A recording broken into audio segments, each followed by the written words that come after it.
FA Cup final, and Hatchin! What a magnificent goal!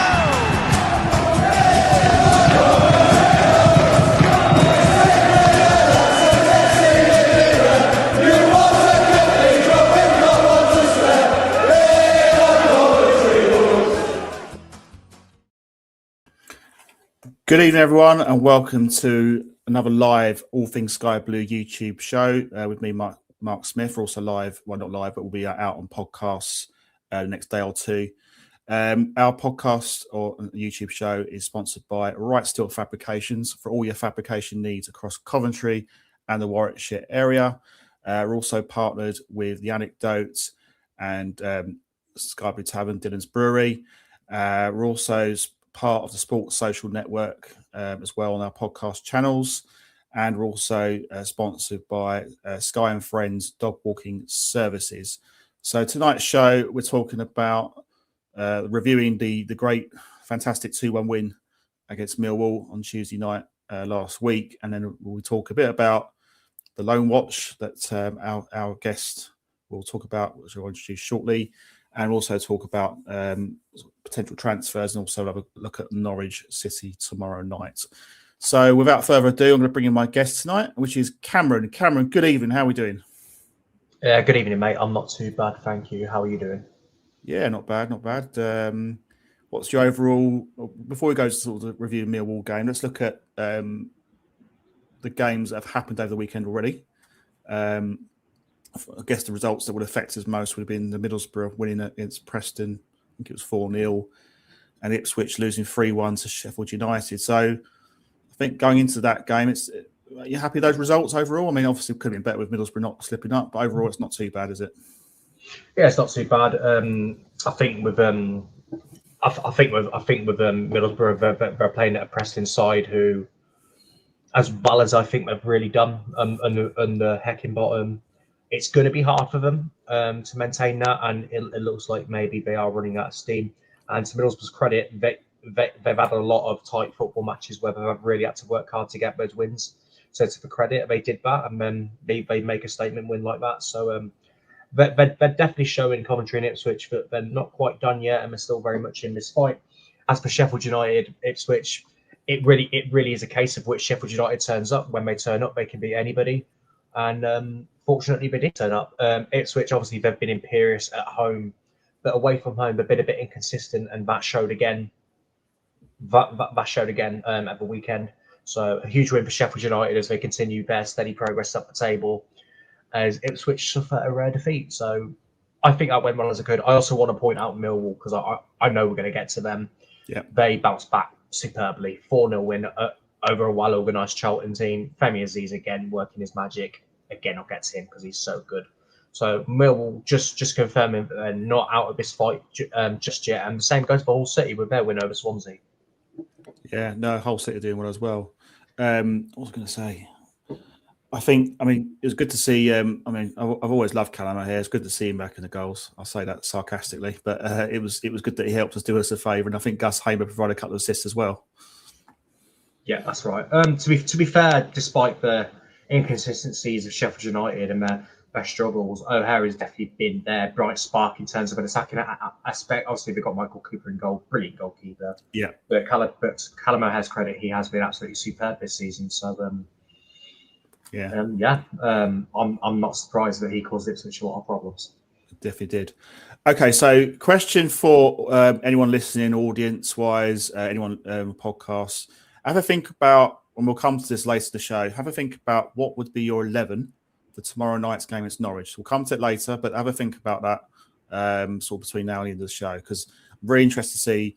We've pretty much got a full strength squad for tomorrow, so I'm really interested to see if you're Frank Lampard, how would you line up? Maybe formation. I think Norwich play a 4-5-1, but we'll talk more on that in detail. So just have a think about that. Any comments? We welcome any comments from anybody. Would be much appreciated. Okay, so let's go a bit further back into last week. Tuesday night, we were playing Millwall, and we came out of that with a very important 2-1 win, a tough game. Goals from Hadji Wright and Romain Esse on his home debut got us that win. I I'll be honest, I didn't see all the game because I was at a work event, but I did see the highlights. But from what I saw of it, I thought it was a tough game, similar in a way to the Leicester game. But it was good that we just came out the other side and we just ground out another victory. It was a massive 3 points. Yeah, absolutely. Very difficult. I think genuinely the game could have gone either way. I think the key difference was the clinical edge. Millwall looked dangerous, but they couldn't create enough clinical opportunities. When we made ours, we were clinical. They went in.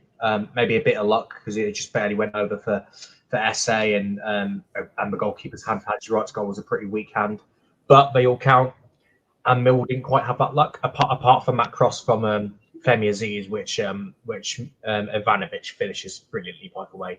Poor defending because there's a massive gap between the two defenders, but to Ivanovic's credit, it is a very good finish. I think the key difference just shows why we're currently sitting at the top, and while Millwall have been brilliant, they're currently in fourth, but still in the hunt.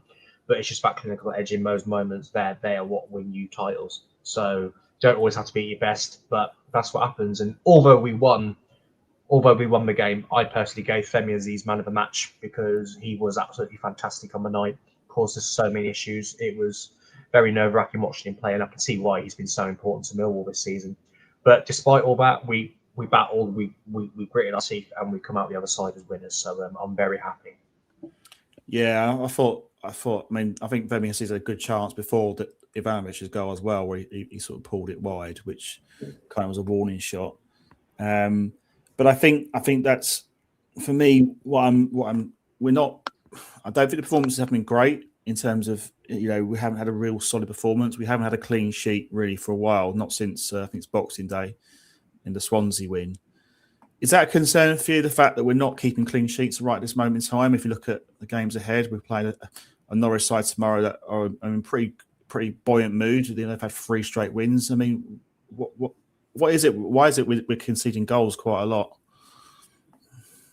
I'd say it's the gap in the midfield, really, because you see gaps in the midfield, and while we have good individuals in the midfield, I'd say the tactical setup in the midfield isn't always spot on, and sometimes that leaves big gaps, big spaces. It can leave you vulnerable of a counter. And I also think in terms of centre halves, I think we've missed Bobby Thomas's physicality, because while Latty Bodier can come in and do a job, he doesn't exactly make you feel confident on the ball. He's also not the most physically imposing. If you get a big centre forward on him, he can easily be bullied. So thankfully, with Bobby Thomas coming back, hopefully that side will be mitigated. But sometimes it just needs to be positioning. Although to be fair, back to the Leicester game, we did tighten that up. We did tighten that midfield up. It completely changed the game. I thought we were better against Millwall on that front. I think it was just a very good cross and a very good finish. Centre halves maybe could have done better because there was a big gap, but I can't take anything away from that cross. So yes and no. Yes, it'd be nice to have more clean sheets, and hopefully that does come back. But at the same time, we're still fighting these tight games, and we're coming out on top, especially at home. Just got to do it away from home now. Yeah, and I guess we haven't won. I think we've won since Middlesbrough, I want to say, away from home. It's been quite a while. I think we've had 6 wins. We've had home record's outstanding. I think personally, attacking wise, we've got probably the best attack in the league. And obviously the league tables will show you that, the goal difference, etc. I suppose the question is, if you're Frank Lampard, Cameron, and you're looking at between now and the end of the month, where would you look to be strengthening? And do you have any personnel maybe you've identified that you could think could make a difference to the squad?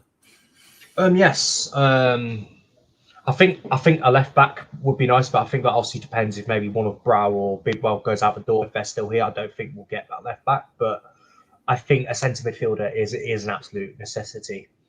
I'll credit Tiernan for this one, because he actually told me about this player, Thomas Jorgensen.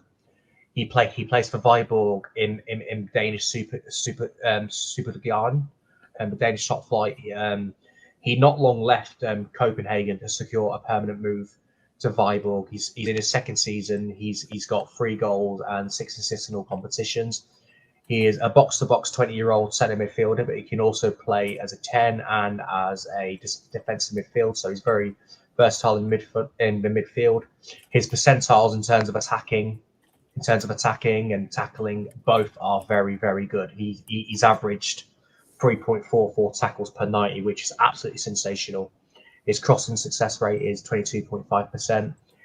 He creates 1.78 chances per 90. Again, another high percentile. He averages just over 2 shots a game. So he's basically a midfield engine, which I think if we were to bring him in, that would give us more versatility in midfield. Maybe he can push Victor Torp into the 10 role.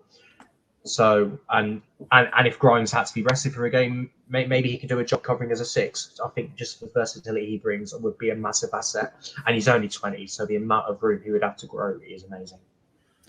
I think that, and then you're right. I think we need that engine midfielder, that someone who can get back, win tackles. Particularly when I just feel like we're a bit vulnerable against the counter attack. I've been saying this for quite a few weeks. I think partly because of the fact that our Milan and Jada Silva tend to play quite forward. They play really well, in fairness, when they go forward. But when we do lose possession, we are a little bit exposed, I feel. So I think that's the sort of player we need, and I'm hoping that would be addressed. In my opinion. But just quickly going back to the Millwall, just Haji Wright, another goal for him. He's had a lean spell, but he's now got 2 goals in 2. I mean, it's great. It's great that now Lampard has got a bit of a difficult choice now between him and Ellis Sims. I guess you could say that Haji Wright is the man in possession, isn't he, ahead of tomorrow's game? I personally think both of them are actually very interchangeable because both from in forms. Sims has continued as good form. He's scoring goals. Haji Wright, he's back amongst the goals. That's 2 goals in 2 games. I think we're interchangeable, but I think we can both agree that over the course of the season, Lampard has had a slight preference to Haji Wright. So I think just based off both of them being interchangeable at the minute, I could see Haji Wright being the one selected for tomorrow's game. So a chance for Haji Wright to hopefully continue that. The resurgence that he's been bringing. So if he can do that, then fantastic. Because when he's on it, he's almost unplayable. I think he's our best finisher as well. I mean, I think with the second goal at Millwall, I would say it was a decent strike. I think the keeper, in my opinion, should be doing better than that. But obviously, that's not our.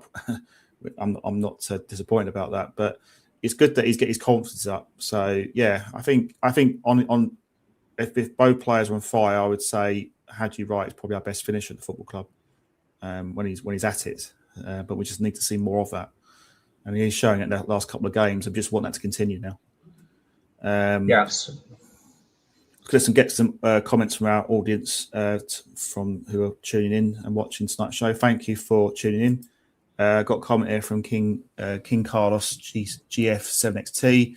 Said that Mill were very good, much better than Ipswich, in my opinion. Was that? Did you share that view? Do you think they were better than what Ipswich were? I personally thought Ipswich was the best team I've seen this season at the CBS.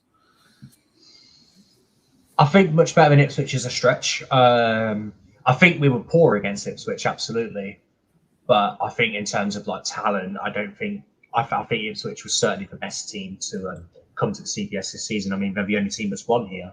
So I think it's hard to argue against them being the best. But Millwall, they were very, very good. They were absolutely. They to be fair, I thought they were very good. They just on the night we got the rub of the green. But if Millwall keep performing like they did at the CBS and against Charlton at the weekend, if all goes well, they're still very much contenders for automatic promotion themselves. So I can see why they are highly regarded. They certainly deserve to be. I think the fact that we'd have to play them again is a good thing because I think they've got to play Ipswich and Middlesbrough as well. So I think that will be quite interesting to see what happens there. So I think the games where we're winning games have got Leicester. I've got to play those sides as well. Although Leicester in a bit of a crisis, which I'm really, really sad about. Not so, but. Yeah, all bodes well. We've got some more comments from our audience. Assassins Unite, 3434. He watched the Ipswich game yesterday. He felt that they were a team of cheats who aren't as good as they think. If we win tomorrow, we're nearly there. Well, I don't think we can win the league and we can't lose the game tomorrow, but a win would be massive, definitely. He also feels that 8.8 wins will get us up. We're all in this together. Let's back the Sky Blues. I think we'll definitely all in it together. I think it's important as a fan base we stay united and roar the team on, which I know we will do. Glenn has made a couple of interesting comments about international, I think, eligibility. Ellis Sims for Poland and Milan for Suriname. I mean, that's interesting, Cameron, isn't it? I guess with the head of the World Cup. Could you see? It'd be quite amazing if that happened, wouldn't it? Yeah, absolutely. I could. I just want to touch on Milan for Suriname more specifically because obviously I remember Glenn saying in our group chat that Milan is going to switch to Suriname, which surprised me because I think in a few years' time he could have been in the running for a Netherlands call. But at the same time, Suriname, like many Caribbean nations, they have been drafting players from their from their former colonies. British-born players. Jamaica have been doing it, and Trinidad and Tobago have been doing it. So now Suriname are doing it because obviously over the years, a lot of the Netherlands' best players have all come from Suriname. Yeah. A great example being Edgar Davids or Patrick Kluivert. So, and it is World Cup season. I believe Suriname, they've got New Caledonia in their playoff, and then they've got to play another playoff if they progress through that. And if they do that, they're in the World Cup. So I can definitely see that. So it just depends if he's registered in time. And I think Glenn's missed one out because I think he also mentioned somewhere before that Mason Clark is being considered for the Jamaica squad, and they're also playing in World Cup playoff action. So if they can do that, then fantastic. We could see the Reggae Boys back at the World Cup, and I think Mason Clark would add a lot of quality to that side. Oh, absolutely. I think he's been brilliant this season. His strength, his burst of pace, his crossing. I think he's been brilliant this season. Certainly, he's been scoring some good goals as well. I mean, that's the other stat as well. I think it's 3 players now scored 10 goals this season. I think Sims, right, there was someone else. I want to say possibly Thomas Asante. Thomas Asante, of course, yeah, because he's been injured for a while. So that's a great sign as well that we've got 30 goals from 3 different players. Now let's think about tomorrow. We've got pretty much a full strength squad tomorrow, obviously with the exception of Dovin. So if you're Frank Lampard, you're picking that team. And this is a question not just yourself, Cam, but anyone listening in. If you want to sort of feel free to comment. What is your team for tomorrow? How are you going to line up against Norwich? Bearing in mind, Norwich come into the game on the back of 3 wins in all competitions. They're in pretty confident mood, so it's not going to be an easy game. How do you think he'll go? Do you think he'll play set up as if we're at home, or do you think he might go a bit more defensive? I think you've got to attack them because they're going to attack you. I think obviously Rushworth in goal, Milan and De Silva as fullbacks, Kitchen one of centre halves, and for me, you've got to bring Bobby Thomas back. For me, that's a non-negotiable with Mr. Physicality. Yeah. I know he had that moment against Birmingham, but he's served his punishment now. Aside from that moment, he has had a really, really good season. I think we can't forget that. So he comes back in. Hopefully, he can be that physical presence that we need. Grimes in midfield with Victor Torp. I'd say I'm kind of undecided between BTA or SAs for number 10. I don't think I'd start Rudoni. I think his performances haven't merited a start. I'm gonna say BTA. This is provided he is fit. So I'll put BTA as a number 10. I put SA on the right and Mason Clark on the left with Haji Wright as the number 9. And that is what I'd go with. I think we need to approach it being positive because I think the first goal of this game is going to be very important. Yeah, absolutely. Yeah, and I think that's something. I mean, I remember the previous game early in the season where we won. We drew.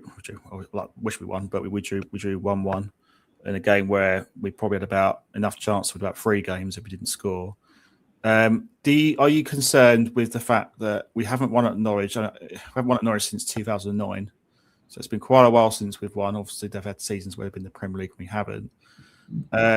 Or do you think that's just nothing? You shouldn't really think too much about that and just think about what's out, who we're playing, the 11 players that are up against. I don't think much of it if I'm perfectly honest, because it's obviously it's all historic and obviously it's been a very long time. But there's obviously a large period of that we were kind of in the different leagues. Norwich kind of went down and went back up, and then we went to the Premier League. We were kind of tumbling down the leagues. So there was a long period where we hadn't played them. So there might have been opportunities to get wins. Obviously, since we've both returned to the same level, we've not had any luck. We've mostly been on the wrong side of results. I think the only place I hate going to be honest, is Deepdale, because that place is definitely cursed. But anything can happen. I know the last time we won at Carrow Road was 2009. Jordan Henderson and Danny Foxwood for goals. I wonder what happened to those two, especially Jordan. He did too bad, did he? Yeah. He turned out okay, and he's still doing very well in the Premier League right now. But yeah, I think it's a clean slate. It's a new regime for both clubs. Philippe Clement's doing a good job. Frank Lampard's been doing an excellent job. I think it's a clean slate, and I don't subscribe to curses. I think we can win tomorrow, although it won't be easy. So looking at the Norwich side for tomorrow, as I say, they've won 3 games in the trot. They had a stunning 5-0 win at West Brom in midweek. Generally play a 4-5-1. The man in form is Javon Makama. Where else do you see who could cause us problems tomorrow? Where are their strengths, do you feel? Most certainly Makama. He has had a brilliant campaign. Ahmed, who's their new signing, he's proven to be very good. He's signed from Vancouver Whitecaps. James McLean on his day can be an absolute problem. He's been very good at Norwich over the years. He's been good for Scotland. It's Kenny McLean, I think. And you've got Kistgarden as well, who he's kind of struggled with fitness this season, but when he's on it, he's very dangerous. I can see why Norwich have paid the big bucks for him. So if they're all on it, they are going to be very, very dangerous. But I think Makama and McLean are the two people I worry about the most. Obviously they're managed by Philippe Clement, who I think he's done a pretty good job there. They'll be getting results. Do you think how can I say this? I think it's a tough game tomorrow, if I have to be brutally honest. I really don't think it's a simple game, but no game, to be fair, is easy. But do you feel? I feel we've got the quality to win, but do you feel we could be a little bit susceptible at the back potentially against them? Does the fact that we can conceding goals regularly is that a concern for you going to a game like this? Yeah, I suppose it can be, because obviously the main man he's been scoring goals for fun. Ahmed has looked impressive since he's joined from Vancouver Whitecaps. So yeah, I definitely can be. If Kistgarden started, he can cause issues. So I do think we have to make sure we are strong defensively, although at the same time, I still want us to be positive, because I think if we're too negative against Norwich, back can also hurt us. If you set up too defensively, and if there's no real flow from the creative standpoint, I think that's exactly what Norwich would want, and that's what we want to avoid. Yeah. The only other player who we haven't really talked about much is Yang, who hasn't really started games, and we were told that he was going to be getting more minutes for us. So that hasn't necessarily materialised. How do you think Lampard will manage those minutes? Do you think he will just chop and sort of rotate as games, or has he got early his way back into the team? I think it's a combination of both, because when he comes on, it's probably to replace Mason Clark. And Mason Clark, for me, is one of the best wingers in this division. I would probably only put the two Ipswich wingers in Philogene and Jack Clark in terms of best left wingers in the league. Maybe Silver Thomas, based off the season he's been having, but Mason Clark is so good, you don't just walk in and take his place. No. But there's still a lot of games to go. I think he will come to the party, and obviously games are coming thick and fast. There's only one international break, so there'll be plenty of weekend, midweek rotation. So I think he'll get his opportunity. So I'm not too concerned, if I'm perfectly honest. I just think there's been situations where we've not been able to use him. So I think that. Oh, you still there, Cameron? Yeah, sorry. Connection's a bit dodgy. It's been a bit stuff. Sorry. No, that's right. That's good. But it's really exciting time, obviously, to be a COV fan. Not only be obviously top of the league, which is absolutely brilliant. You know, we all take this as supporters right at this point of the season.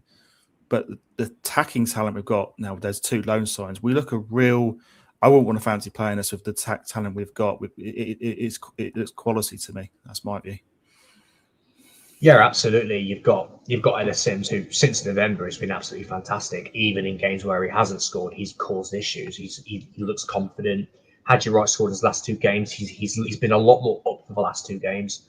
Sakamoto, although in recent games he's kind of taken a back seat to SA, which I'm kind of not surprised because how good SA is. SA's, I think in terms of natural talent and potential, SA got an incredibly high ceiling.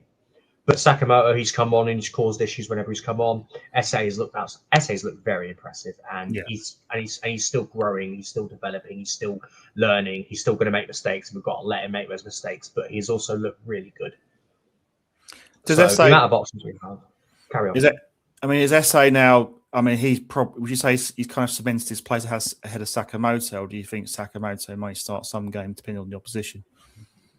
I think Sakamoto will still start some games, but I think in terms of first choice, second choice, SA probably has the highest ceiling and probably has those glimpses. But then again, so does Sakamoto. But I think in terms of natural talent, I think SA was brought in to be a disruptor, which is obviously nothing against Sakamoto. Sakamoto's had a really good season, but in terms of that depth, you want those two pushing each other. And I think it showed. SA's looked very impressive, but whenever Sakamoto has come on, he hasn't sulked, he hasn't been upset. He's had really impressive cameos. So I think the fact we've got both of them to choose from, it really bodes well. Yeah, and I think the fact that certainly last couple of games, SA scored, he hit the post against Leicester, Sakamoto in a cameo appearance against Leicester, providing assists for Hadji Wright's goal. So I think for me, we're in a great place right now with the squad. I still think we are definitely a defensive midfielder who is tigerish, someone who can chase back and win tackles. I think that's the kind of player we need. I feel like it's been a decent window so far, but I think maybe one player at least in that position would be great. If I was to be greedy, I'd like a really top quality left back. Because I know we've got Bidwell and Brow. I just don't feel they are at the level we want to aspire to be as a club. But overall, we've got a pretty decent squad. If we don't get anyone, I wouldn't say we're jeopardising our chances, but I just think it would make us a stronger squad, a much stronger squad if we can find that right player. I think another player we looked at, I think, was the guy who was at Brentford. I can't remember his name, but I don't know if you know much about him as well. Yeah. He's been there for a few years. He's had a few injury issues, but and he's kind of fallen down the pecking order a bit at Brentford. But when he's fully fit and firing, I would argue he's still Premier League quality, and he can still definitely cause issues. Whether we're still interested in him or not, I don't know. But if he's available to maybe come in on loan with an option to buy him, absolutely, I would welcome that. A player of his caliber is very good. I think we need either one of a defensive midfielder or we need an engine. I'm satisfied either way, but we definitely need one more central midfielder to come in, and that kind of brings me to Kai Andrews, because there was a rumor going around where Bundesliga clubs have apparently been watching Kai Andrews, and to be honest, I can see why. He looks very impressive. He has always looked impressive whenever he's been called upon this season. I think he's played 10 times this year, and he hasn't let me down once, especially at such a way. Although we lost the game 3-0, he looked really good, looked really confident, very assured of himself. And I think there is a situation where he's probably good enough to play more than he does, but we just haven't had the time to dedicate development to him because of our situation where a lot of teams in the Bundesliga, if they were to sign him this summer, say, they would have that time to nurture and develop him. And I could see him being very successful, very, very successful there. And with it being World Cup year, he might even want a loan move in January. And in order to facilitate him going out on loan, we need a midfielder, because someone with his talent, while they're good enough, and needs to be playing every week, we can't let him go. In my opinion, in the Knicks, we haven't got the depth to do it. And if he does go permanently, say, because I believe he quietly signed a new deal until 2028, confirmed by his agent. We could be looking at £5-6 million for him. I think he's that good. He's got that much potential, and he's already a Wales international. So anything less than 5 million would be an insult, because he's going to the top of this game. Suppose we did get to Premier League, and we'll hope that that's the case. Is he a player that you would potentially see as someone part of our squad, or do you think he's a player we loan out or even sell? I think he'd loan out, or I think we'd loan out or sell because I think we'd be in a situation where we'd have to make a lot of signings, and I think the midfield would be a place that we'd target heavily. So while Kai Andrews wouldn't have done nothing wrong, and while it would have been great to develop him, I just don't think we would have the time or the resources to do it because we would be having to invest in better quality players. So maybe a Oh, still there, Cameron? and also, sorry, That's can right, you hear me? Yeah, you're good. You're good, Cameron. And they've had this formula of developing young players. Like you've seen English players go into Germany they've done very well. You've had Scottish players going to Italy and have done very well. Maybe Kai Andrews is thinking something like that, and I think that would work for him. I'd be very sad to see him go because I definitely see him making the grade at Coventry in a couple of years. But at the same time, if there's a chance to get 5-6 million, a big sell-on clause, and he goes play in Germany, I think that would be good business for all because Kai Andrews will blossom out abroad, in my opinion. I think he's got a lot of potential, as you say. One player has moved on is Justin Abitker, who's gone to QPR in the week. What's your thoughts on that transfer? Yeah, it's certainly interesting, isn't it? He was kind of like hit and miss at Lincoln. He wasn't really always in the starting 11. That he had scored some pretty important goals early on. But in terms of like raw ability, you can see that it's there. And there was something in QPR's data when they were scouting him. They were obviously very impressed. They're a bit short at the minute, but they are currently a bit short. They have Burrell, who's out injured. They've got Richard Kone. They've got Coley and I think a striker from New Zealand that they have. But Kone is kind of like the main first-team striker. Obviously, we've got Harvey Bell back in the picture. Potentially, I know he didn't play at the weekend. He didn't play, and however, QPR after we play Norwich, that's who we have next. So he could potentially make his debut against us, which I'm kind of not looking forward to be honest, because of ex-player curses and all that. But he's a raw talent. He could be someone that they could nurture in because obviously, like with Kai Andrews, we just don't have the time to do it. We haven't got the resources to do it because we're so focused on the campaign of promotion. But he's a raw talent. He might have gone. I wouldn't think so, and I don't think they really need a short-term solution. Kone is a player. Burrell, when he's back fit, he'll be firing. But in terms of like integrating a player, a young raw player in a big group, yeah, I think he could do very well. And more importantly for him, he's back home in London, so I think that'll do him a lot of good as well. Yeah, no, definitely. Yeah, I think I've only seen a couple of pre-seasons, but I could see that he's got raw potential. He's got pace as well. I thought his finish wasn't too bad, so I think he'll be. It's sad to see him go. I think was it £500,000 we got for him? Do you know, or has it not been disclosed?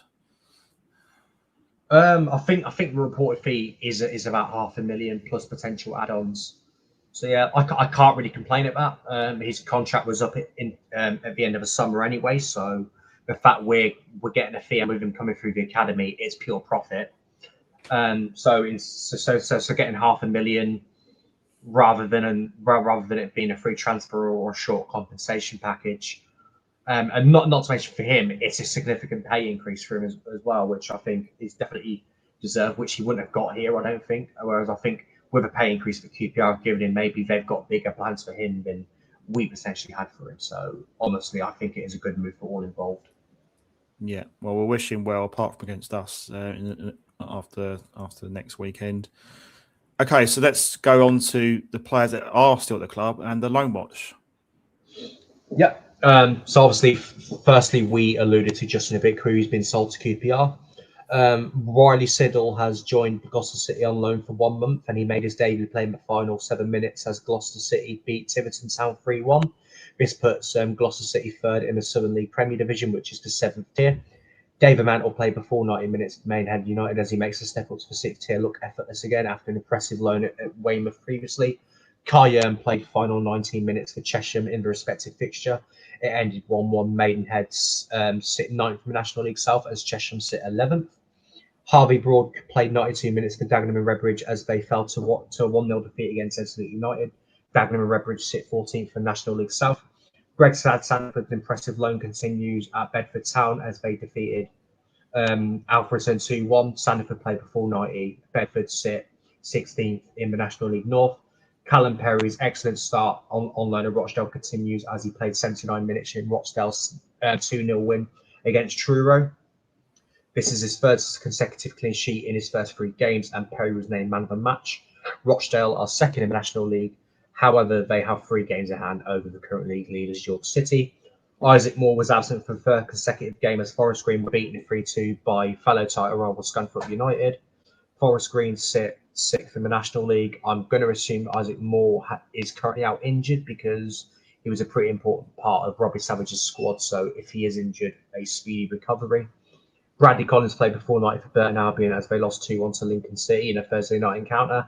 Brad Collins made an error which led to Lincoln's winner, a rare area Richie took responsibility for in what was, in truth, he has had a very, very good stint at Burton. They sit 20th in League One, and hopefully Brad Collins will bounce back next game. Raphael played 75 minutes for Wigan Athletic as they come back from 3-0 down to draw 3-3 away to Doncaster Rovers. Wigan sit 19th in League One, and finally, Norman Bessette today completed 60 minutes for Kaiserslautern but in an ironic twist. His replacement, Ivan Pachachin, he scored a brace, including an opener with his very first touch. But Kaiserslautern lost their 2-0 lead thanks to Schalke goals from Edin Dzeko, yes, that Edin Dzeko, and Keenan Karaman, as the game ended 2-2 and Kaiserslautern 6th in the second Bundesliga. That concludes Loan Watch. And my star of the week is Callum Perry. Thank you, Cameron. Yeah, and I'll tell you what, I think out of all those players you've mentioned, I think Perry for me is potentially the most exciting one. Do you think he's a player?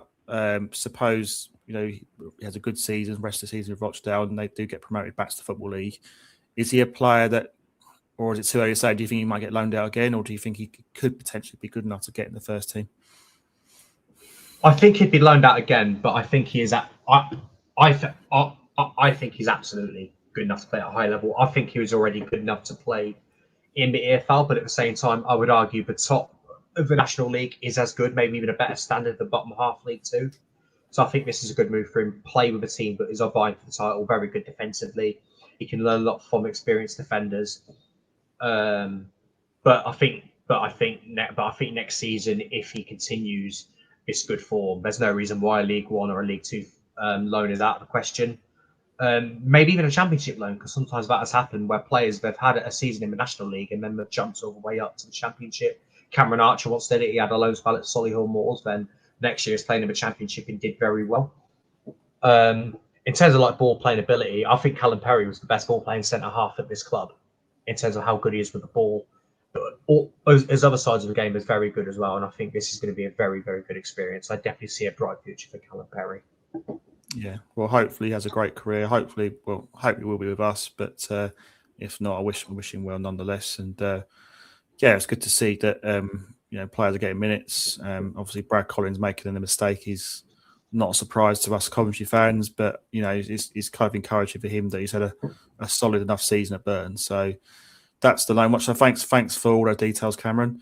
And obviously every Sunday we have the Loan Watch. So Cameron will keep us informed, right up to date with the goings on with all our loan players. Okay, so let's get your comments from our audience. Back on track, 4th double free. Felt that it's the Millwall fans said that Tats was a difference and we couldn't stop him, which I think is a good sign, because I think it just shows the strength of our attacking options going forward, as we've spoken about already. Now, another interesting thing about Norwich is Sargent won't be available. I think he's having a bit of a dispute with I think the coaching staff there. How big a blow is that for Norwich without Sargent potentially not playing tomorrow? To be perfectly honest, they've looked more tight-knit and united as a team since he's been absent. I think in terms of ability, obviously it's a loss because when he's on form, he's one of the best in this league. I think it's a case that he wants to leave for new beginnings because he sees himself playing in a top flight. Norwich are obviously not happy with whatever is being offered for his services, so they're not letting him go. He's not happy. And to be perfectly honest, while I understand players want to leave, and I've always been a believer if players want to go, you let them go. But when you go on strike, I think you're a disgrace if you're going on strike, because at the end of the day, you're still contracted. You are still contractually obligated to contribute to the club. So, yeah, I think Sargent has conducted himself very poorly. Unless there's wider details I don't know about, and if there is, I'll gladly apologise to Sargent. But if it's just mainly disciplinary reasons, then yeah, I think he needs to do better. Yeah. Well, I think he's been very unprofessional, in my opinion. Just look at it from the outside, but obviously, we don't know the ins and outs of it. But obviously, that's their problem, and hopefully, that might prove a bit of a distraction tomorrow. But we'll soon see. Assassins Unite 3-4-3-4. It says that we nearly have a full squad now for the run-in, and we're much fitter under Frank Lampard. I think that's generally a good point, though, isn't it? Fitness. We do look a fit side under Lampard this season, don't we? I think that's the one thing he has improved with his squad of players. Yeah, absolutely, and I think it's shown because in a lot of games that we've played, we've scored a lot of late goals, and I think the common course of late winners and late equalisers and just late goals in general, it comes when you have a fit squad. If you don't have that fitness, sometimes you tire, your positioning's not quite on point, and you can see the late goal, or if you're very fit, you score a late winner. And I think a great example of that was Sir Alex Ferguson back in the day, where they didn't always have to play well, but they focused on fitness, and that's why they'd get so many late winners. Or Arsene Wenger in his early Arsenal years, they get a lot of late winners because they emphasised on fitness. And I think fitness it plays a part. And if there's a tight cagey game, that extra bit of fitness, that is what you need. I think the other thing as well is you need a good goalkeeper a goal. And I think the signing of Rushworth, for me, was arguably one of the best signings this season. He's been absolutely immense, hasn't he? Yeah, absolutely. I don't really have much to say apart from if we do get over the line, we get promoted. I think signing Rushworth on a permanent deal is more important than any signing we make. It's preserving those wins, isn't it? Because you look at the games, even Leicester 2 weeks back, was it last week? It was just over a week ago. I think there was a couple of saves. There was that Fataru save around about this 82nd minute when it was 1-1. But there was it was a save. There was a save it added on time, which was straight at him, but he still saved it. It's just moments like that, and you look at Swansea game, you look at the Bristol City game. I think there's games before that, Blackburn, Watford games. He's been outstanding. I think he's been part of the reason why we are where we are, because those saves are like a goal, aren't they? They're like a goal being scored for us. The fact that he's keeping them out, was keeping that league intact, and I think you cannot underestimate how important he's been for this football club.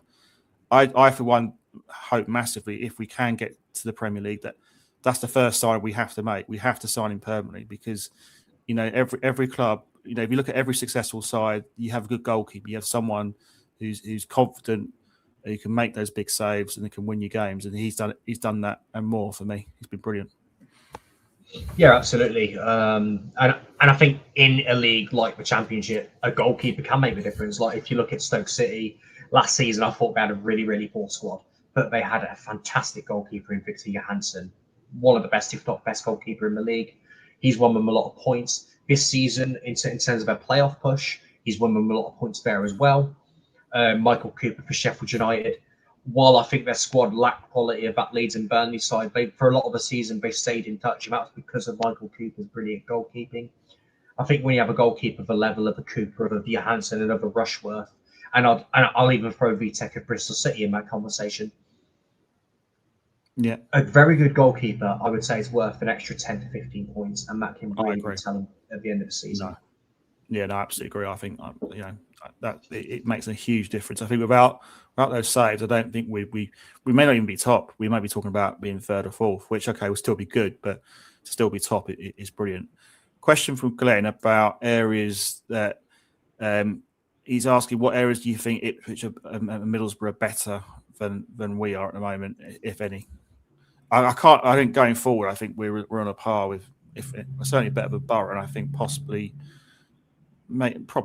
on a par of Ipswich, maybe. But is it defensively, do you feel, is the problem, or midfield? Could that be something? I think Middlesbrough have got the best midfielder in the league in Hayden Hackney. If anyone doesn't know, I have a Scottish bloodline, so I support Scotland internationally. And I've been banging the drum that Steve Clarke needs to get Hayden Hackney into the Scotland squad if he is interested in doing so. He's, for me, by far and away the best midfielder in this league. So I think they've got the best midfielder. So I would say that they've got the best midfielder in the league just because of that one individual. Defensively, I think Ipswich are the better of the two, of the three of us. Dara O'Shea, I think it goes without saying how good he is. Dara O'Shea is a fantastic player. Dara O'Shea, Cedric Kipre's had a renaissance in the Championship. Jake Bruce, we know how good he is. I think in terms of centre halves, I think we've got the best individual centre half in the league in Bobby Thomas. But I think as a collective, Ipswich have got the best defence. But in terms of goalkeeper and attack, I think we're better than both of those sides. Yeah, excellent.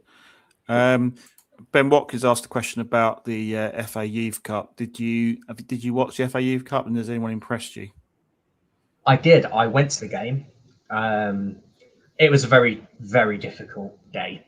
Let's just the under-18s. They lost 8-1 in the fourth round to a very good Category 1 Blackburn side.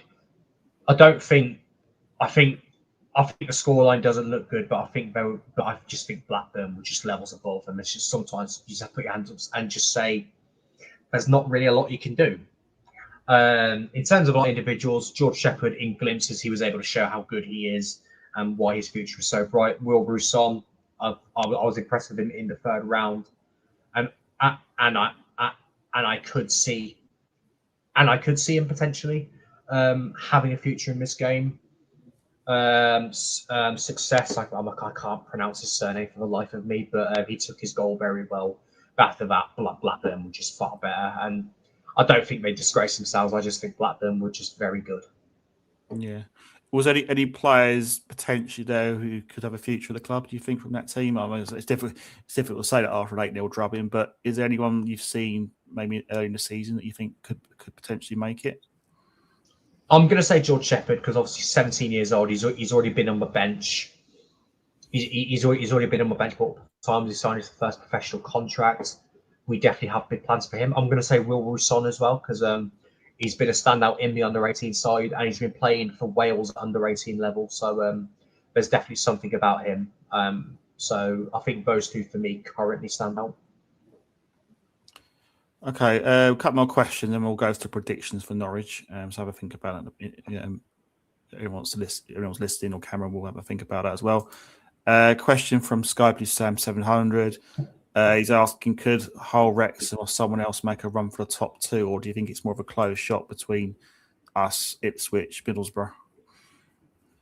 Millwall, I'm going to say. Yeah. Hull, I'm not sure because I think Hull have been brilliant, and their manager has done a terrific job. I think while we mentioned our defensive struggles, I think that's actually been Hull's biggest drawback, and I think that might cost them in big games. Certainly on their day, they will have a say in terms of the top three. But I think it's hard seeing them. Wrexham, I'm not sure. Again, same with Hull. They score a fair few goals, but they concede a fair bit. Millwall, though, I think Millwall on their day look as good as Ipswich. They look as good as Millwall. They look as good as Middlesbrough. They gave us a real scare midweek. If they can be consistent and take their chances in most tight games, absolutely, I think they could. I still think Coventry and Ipswich are the favourites for the top two, but Middlesbrough are not relenting. Ipswich, they had a bad weekend, but at the same time, Millwall, if they can be consistent, they're going to be really dangerous. So I do worry about them, definitely. I think there's been sort of heavy rumours about Barry Bannon joining them as well, who obviously has been, a legend at Sheffield Wednesday. Do you think that's a good signing for them? Absolutely. Know how he's played so many years in the Championship. He's been in the Scotland squad over the years. He's had some experience in the Premier League. Obviously, if you look at it at a Sheffield Wednesday point of view, it's very sad to see him go, but you also understand why, because he's still, even though he's in his mid-30s, he is still a very, very good operator. And he could give Millwall that experience that they need. Yeah. No, I think he's a class player. He just links play up so well. He's good creative chances. He tracks back. He's a real team player. And, obviously, it's a shame for Sheffield Wednesday. We're obviously going through a very, very bad spell on and off the field, and we'll be playing League One football, no doubt, next season. So understandable from the players' point of view. But I think I think you're right, Cam. I don't think you can discount Millwall because they've still got to play Ipswich and Middlesbrough as well. So I think they'll have a big say on who goes up and who doesn't this season. Absolutely. Millwall. I think they'll have a massive say. In fact, I'll even go and say they're very much in the hunt. I genuinely think they are. They are in the hunt this year. Hull. While I've gone on to say that I'm not sure they'll do it until they're mathematically out of it, you can't count them out. At the same time, in terms of a playoff picture, you've got Watford, you've got Wrexham, you've got Derby, you've got Bristol City. If Birmingham can sort themselves out away from home, maybe they can do it. Leicester have got a new manager. Well, they've been poor. If they can bring in a new manager and get a new manager bounce, then suddenly they're right in the mixer. So there's still a lot of teams in that playoff picture as well. So there's going to be no easy games because so many teams have so much to fight for. And while there's been this debate that the Championship is a poorer league, I don't really subscribe to that because I've always kind of noticed that if one team dominates the Championship, everyone say, "Oh, it's a poor league." But there's one team dominating, or if it's competitive, which everyone asks for, "Oh, it's a poor league. There's no real runaway team." When really, I don't really think it is. I think we've been the standout, and sure, the relegated sides have not performed to the level we expected. But for me, that's a good thing. Like, you want the Championship to be competitive because it means you get compelling games every week. I think it's exciting for the neutral as well. It's probably not the highest quality league, but it is a really good league for the neutral. I think it's a much better league than the Premier League in that sense. But the only thing I would say is I think Leicester, you mentioned about them potentially challenging. I think they'll be getting a points deduction. So I would be surprised if they did challenge. And that has made my entire weekend. Yeah, I expect a points deduction. So can't say how many points, but we'll watch this space on that one. And obviously they've sacked their manager, which I thought was a real shame because I thought he was doing such a great job there. So yeah, very sad to see that. Yeah, very very sad. Okay, right, let's go predictions for Norwich tomorrow. The big game. What is your prediction? How's the game going to go? Who's going to score? What's your view on the game? If you're going to predict it. I've gone 1-0 Liverpool League because I do that every week because that is a superstition I have. It's 1-0 Coventry. However, I could see this being a high-scoring encounter because Norwich have got goals in them, but they're also very sketchy at the back. I think when we want to be, we can be good defensively. I think just because of how attacking we are, that just naturally leaves you more open. So I think we will concede a goal or two. My official prediction is 1-0 Coventry because I always go with that, but I wouldn't be surprised to see the game end like 3-2 either way. But I'm going to go 3-2 Coventry if it's not a 1-0 smash and grab. Yeah. I'm going to surprisingly sit on the fence for this game. I'm going to go 1-1. I think it's going to be a hard game tomorrow. However, I've often been wrong with my predictions, and we often do win when I'm wrong. So I just want to make that clear to the audience. I think if we can win, psychologically, being 11 points clear of third, I'd be like Ipswich do have a game in hand, but they've still got to win that game in hand would be massive. I think a draw isn't the worst result.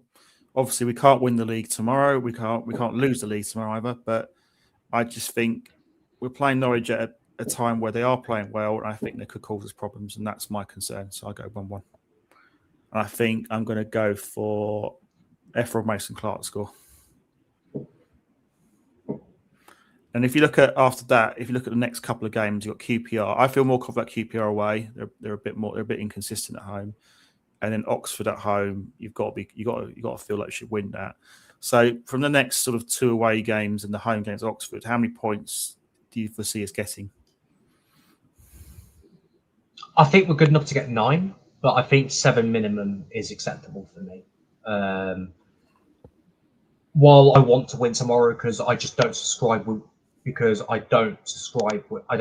taking a point. If you're top of the table, I don't have this ticket point because you're top for a reason, because you win games. If we don't, okay, Norwich are improving. It's not going to be an easy game. They're still down at the bottom, so they're still looking to climb up the table to get safe.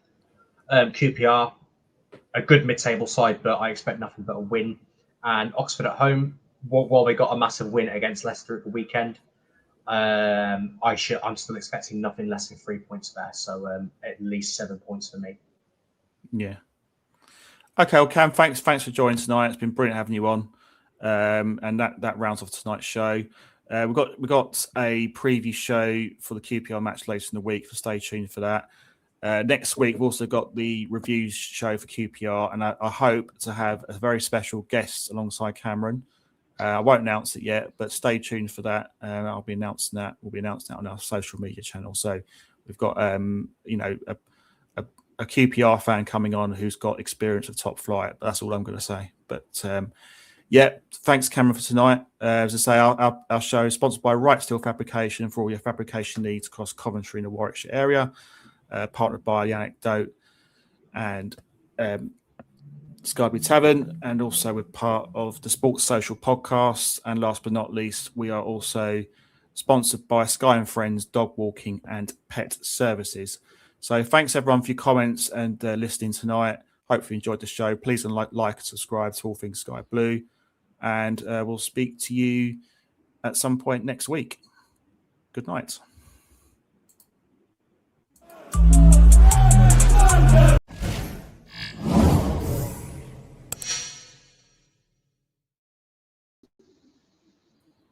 Marvelous.